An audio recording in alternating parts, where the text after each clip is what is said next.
la complexité et la multiplicité des points de vue, on est non seulement capable de l'entendre, mais surtout, elle nous touche davantage. Whole world, one night, one place, Brazil. Everybody put the flags in the sky and do what you feel. Je m'appelle Hortense Bellotte et de formation, j'ai fait des études en histoire de l'art et des études de théâtre. Et depuis quelques années, j'ai développé un concept qui est un petit peu à mi-chemin entre ces deux formations-là et qui sont des conférences spectaculaires.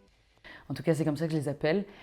Et qui à la fois explorent des sujets historiques avec un fond, un contenu, et en même temps se déploient sur scène avec des costumes, des blagues, une exploration de l'intime et tout un tas d'autres choses qui relèvent plus du champ du spectacle vivant. C'est un spectacle, mais c'est un peu une conf parce que moi d'origine je suis prof.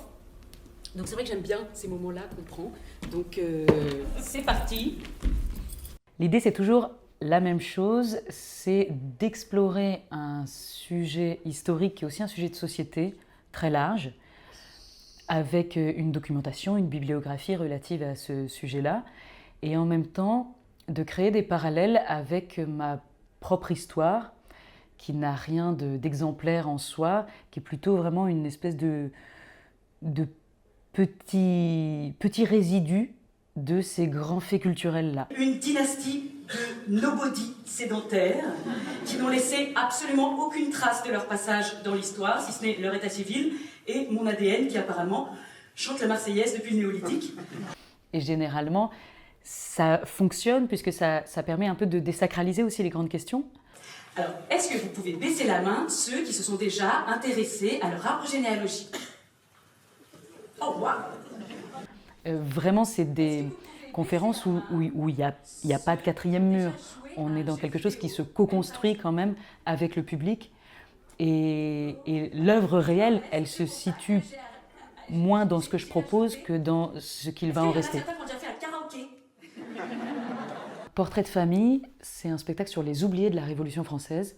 J'ai composé une espèce de galerie de portraits qui sont des personnages assez méconnus ou mal connus de la période de la Révolution française. C'est des histoires de parcours qui vont être empêchés à un moment, ou des gens qui sont morts, ou qui ont perdu, ou qui ont été contraints dans leur développement individuel. Alors, ils sont 12, mais je vous les présente par paire, donc ça fait que 6 histoires. Tous ont en commun de ne pas correspondre aux critères du héros national.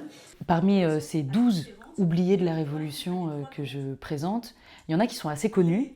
Par exemple, il y a Thomas Alexandre Dumas, qui est le père d'Alexandre Dumas, le chevalier de Saint-Georges. Qu'est-ce que c'est qu'un enfant en temps de guerre? Comment un enfant va subir aussi toutes les violences structurelles de la société dans laquelle il naît?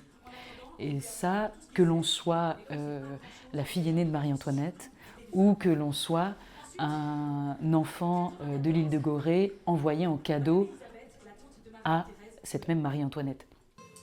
À partir de ce moment-là, la petite va passer 1 an, entièrement seule, dans son cachot.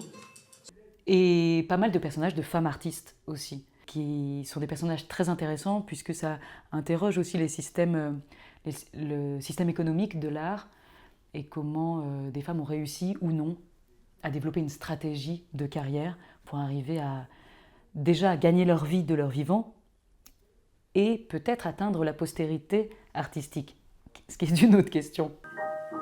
Alors que les femmes, noires et blanches, avaient activement participé à la réflexion politique des premières années de la Révolution, elles vont ensuite être systématiquement écartées.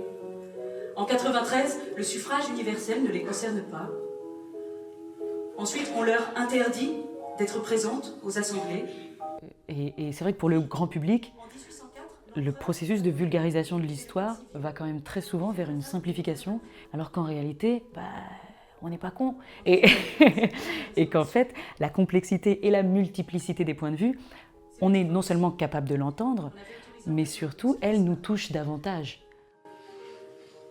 Et en 1817, l'école des beaux-arts exclut les femmes de ses statuts.